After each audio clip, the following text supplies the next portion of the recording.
एक सज्जन पढ़े लिखे थे, परोपकारी थे, विनम्र थे और जो ज्ञान उनके पास था वो लोगों को देना चाहते थे, लेकिन लोग उनसे लेना नहीं चाहते थे। इसलिए वो एक साधु के पास गए और जाके पूछा कि मैं तो बांटना चाहता हूं जो ज्ञान मुझ में है, लेकिन लोग लेना नहीं चाहते। जिसके पास भी जाता हूं वो लेना नहीं चाहता है, पढ़ना नहीं चाहता है, क्या करूं? साधु ने कहा कि मैं एक बात पूछता हूं तुमसे, ये जो कपड़े तुमने पहन रखे हैं ये गंदे हो जाए तो क्या करोगे? उसने कहा कि इनको साफ करूंगा, धुलाई करूंगा। उन्होंने कहा अगर ये साफ हो तो?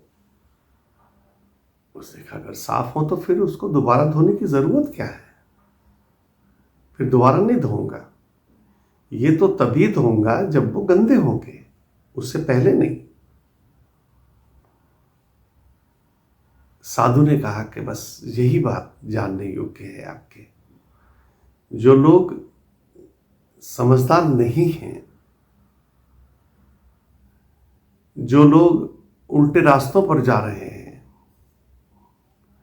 जो मैले हैं, उनकी धुलाई करनी है। अगर तुम उनके पास जाते हो जो पहले से ही भरे पड़े हैं, तो फिर वो तुम्हारी बात नहीं मानेंगे, वो तुमसे कुछ नहीं सीखेंगे।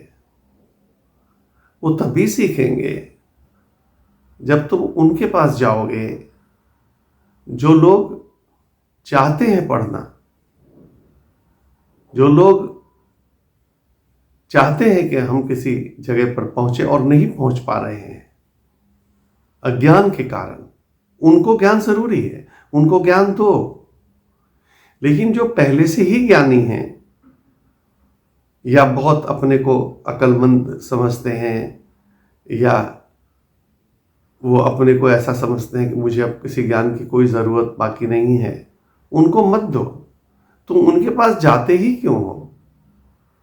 थोड़ा सोचो, थोड़ा समझो। गांव में उन आदमियों को पकड़ो जो मेहनती हो, समझ की थोड़ी कमी हो, तो उनको आप सीधे रास्ते पर लाओ। वो आपकी बात समझेंगे और समझकर फिर ठीक तरह से अपने जीवन को बदलेंगे भी। सवाल जीवन बदलने का है।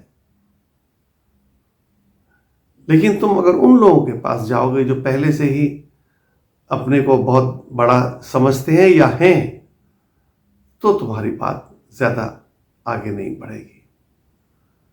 उसने कहा कि मैं आपकी बात समझ गया, और फिर उसने उन लोगों पर मेहनत करनी शुरू की जो चाहते थे